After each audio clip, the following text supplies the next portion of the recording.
Halo siswa dan rekan semua, saat ini kita akan mempelajari polarisasi gelombang cahaya. Nah, apakah polarisasi gelombang cahaya itu? Polarisasi cahaya adalah pengkutupan arah getar pada gelombang transversal.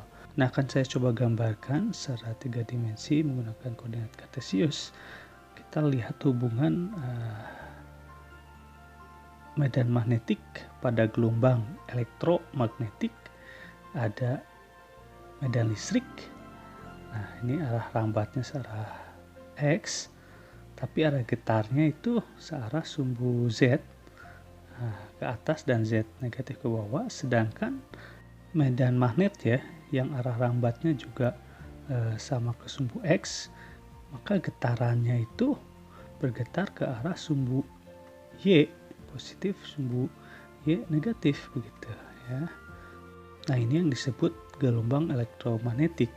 Elektro itu artinya medan listrik, magnetiknya itu karena juga memiliki medan magnet.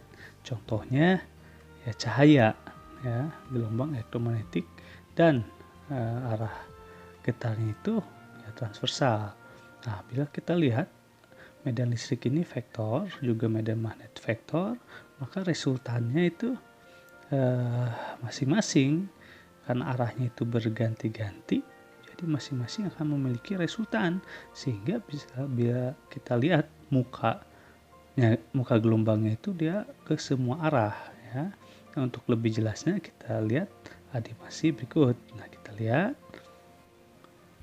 yang merah itu medan listrik dan yang biru itu medan magnet. Nah, kita lihat yang hijau itu adalah resultan. Nah, bila kita perhatikan muka gelombangnya atau dari depan gitu, maka akan terlihat bahwa resultannya itu membentuk gerakan melingkar ya, circular motion. Bagaimana bila fasenya dirubah antara medan listrik dengan medan magnet? Ini tetap juga ya tetap ke segala arah, hanya saja bentuknya itu oval, jadi arah getarnya tetap ke semua arah ya, 360 derajat. Yang hijau itu kalau dilihat dari depan atau muka gelombang.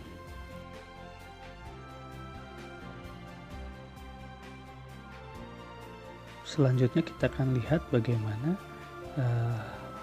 polarisator atau alat untuk mempolarisasikan gelombang cahaya bekerja. Nah, ini center yang mana kita lihat arah rambatnya tentu ke depan lurus.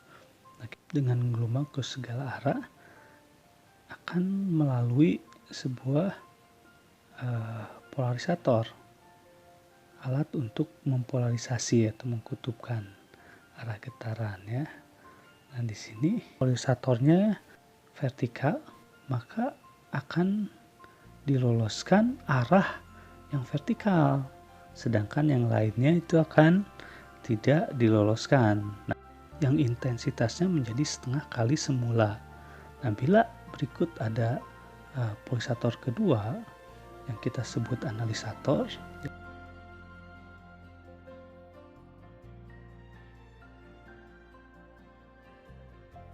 yang mana analisator bisa kita atur sudutnya terhadap polarisator, maka intensitas yang akan diloloskan adalah intensitas yang dihasilkan dari polarisator dikali cos kuadrat theta.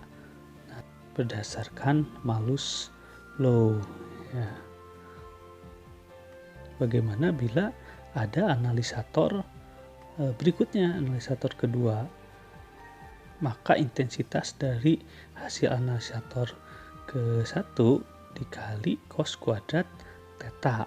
Nah, sehingga kita bisa tuliskan bahwa I2 atau hasil analisator pertama itu setengah I0 kali cos kuadrat theta 1, sedangkan I3 hasil analisator kedua itu adalah setengah I0 kali cos kuadrat theta 1 dikali cos kuadrat theta 2, yang mana theta 1 itu adalah sudut antara polarisator dengan analisator ke-1, sedangkan theta 2 sudut antara analisator ke-1 dengan analisator ke-2.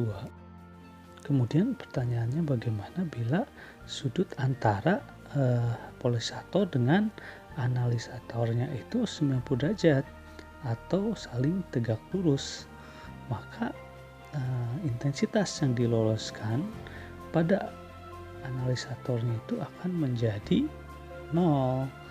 Kenapa? Karena mengikuti formula tadi, yaitu I2 sama dengan setengah I0 dikali cos kuadrat dari 90 derajat. Cos kuadrat 90 derajat itu 0, sehingga I2-nya 0. Untuk membuktikannya kita akan coba lihat percobaan berikut sumber cahaya melalui polarisator dan analisator. Nah, di sini kita ada sumber cahaya diberikan garis untuk penanda. Nah, kita berikan polarisator, kita bisa lihat bahwa cahayanya berkurang intensitasnya. Nah, ini analisator. Nah, masih bisa lihat sudutnya, kita coba rubah, putar. Apa yang terjadi?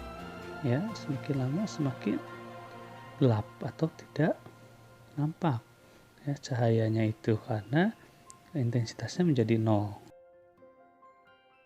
Berikutnya kita akan langsung melihat contoh-contoh persoalan berkaitan dengan polarisasi. Nah, di sini ada soal demikian, antara dua polarisator disusun kebersilangan tegak lurus.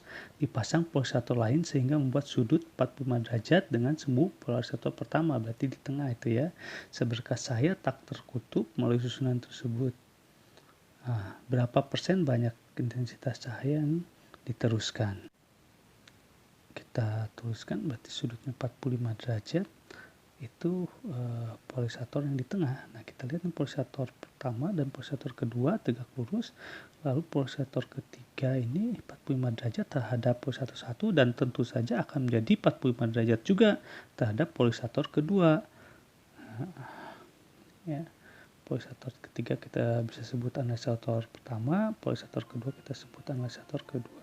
Maka jawabannya adalah ini theta 1-nya 45 derajat dan theta 2-nya 45 derajat. Kita gunakan rumus I3 sama dengan ya, tentunya setengah dari I0 kali cos kuadrat 45 derajat dikali cos kuadrat 45 derajat juga. Jadi ini adalah setengah I0 dikali setengah hasilnya 1/8 I0, atau kita bisa tuliskan bahwa I3-nya itu menjadi 12,5% semula. Nah, ini jawabannya. Kita akan lihat contoh berikutnya, itu adalah tentukan sudut polarisator dan analisator agar intensitas cahaya yang melalui polarisator dan analisator menjadi 20% intensitas mula-mula. Nah, berapa sudutnya? Kita bisa ilustrasikan sebagai berikut. I0 melalui polarisator dan melalui analisator terakhir menjadi 1/5 I0. Tentu saja melalui polarisator itu menjadi setengah I0 dengan sudut berapa? Nah, kita perlu jawab I2 sama dengan setengah I0 dikali cos kuadrat theta. Jadi ini 1/5 I0 sama dengan setengah I0 dikali cos kuadrat theta. Nah, 2/5 sama dengan cos kuadrat theta. Jadi cos tetanya adalah akar dari 2/5, atau tetanya adalah arkus dari cos akar 2/5. Bisa gunakan kalkulator, ini adalah 50,76 derajat, atau kita bisa bulatkan 51 derajat. Demikian video materi polarisasi gelombang cahaya. Sampai jumpa di video-video berikutnya.